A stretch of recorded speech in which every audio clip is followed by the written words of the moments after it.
और इस बीच लखनऊ से भी बड़ी खबर का रुख कर लेते हैं, जहां बता दें आपको कि लगातार रामपुर, मैनपुरी और खतौली सीट पर उपचुनाव को लेकर सरगर्मियां तेज हैं। राजनीतिक माहौल यहां गर्मा हुआ देखने को मिल रहा है, लेकिन उसी बीच उपचुनाव में बसपा का कोई भी प्रत्याशी चुनावी मैदान में नहीं है। ये बड़ी खबर इस वक्त लखनऊ से देख रहे हैं आप। बता दें आपको कि एक बड़ा सवाल अब खड़ा होता है कि मायावती के वोटर्स किसको समर्थन देंगे। उपचुनाव में सपा और भाजपा की सीधी टक्कर देखने को मिल रही है। इस वक्त की बड़ी खबर बता रहे हैं आपको लखनऊ से। उत्तर प्रदेश में मैनपुरी, रामपुर और खतौली में उपचुनाव हो रहे हैं। इन सभी सीटों पर बीजेपी और समाजवादी पार्टी खतौली में आरएलडी का प्रत्याशी है।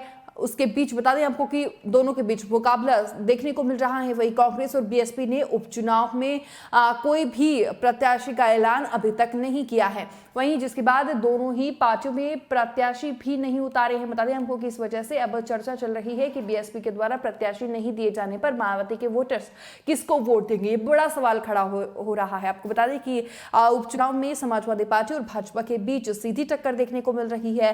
कांग्रेस और बसपा की तरफ से एक भी उम्मीदवार चुनावी मैदान में नहीं उतारा गया है। इस सवाल का जवाब जानने के लिए बता दें आपको कि कई अहम फैक्टर्स उनको समझना होगा। पिछले कुछ चुनाव के रिजल्ट पर अगर नजर डालें तो राजनीतिक पंडितों के अनुसार बात करें तो बीएसपी का कैडर वोट कमजोर पड़ गया है, लेकिन फिर भी दलितों की बड़ी तादाद आज भी मायावती को ही वोट करती है।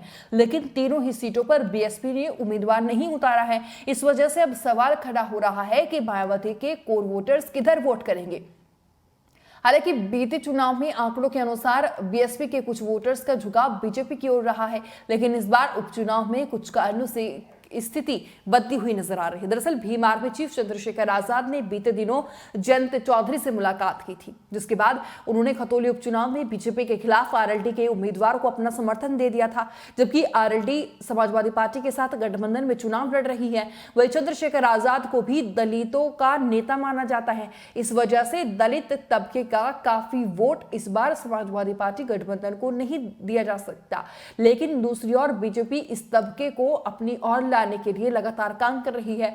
इसके लिए पार्टी ने कई सम्मेलन भी किए हैं, जबकि उनसे अपनी सरकार की योजनाओं से मिलने वाले लाभ को भी खास तौर पर मुद्दा बनाया गया है, जिस वजह से माना जा रहा है कि दलित वोटर्स का एक तबका बीजेपी के साथ भी जा सकता है। तो लगातार ये बड़ी खबर देख रहे हैं आप इस वक्त लखनऊ से, जहां बता दें आपको कि कई अहम सवाल अब उठ रहे हैं कि क्या जो पिछड़ा जो छिटा हुआ वोट है बीएसपी का, वो भाजपा को समर्थन देगा या फिर समाजवादी पार्टी को। अब देखना दिलचस्प होगा कि 5 तारीख में, क्योंकि तीनों सीटों पर उपचुनाव होना है और उसके बाद 8 दिसंबर को यहाँ नतीजे घोषित होंगे। उसके बाद ये देखना दिलचस्प होगा कि वोटर छिटक कर किधर गया है।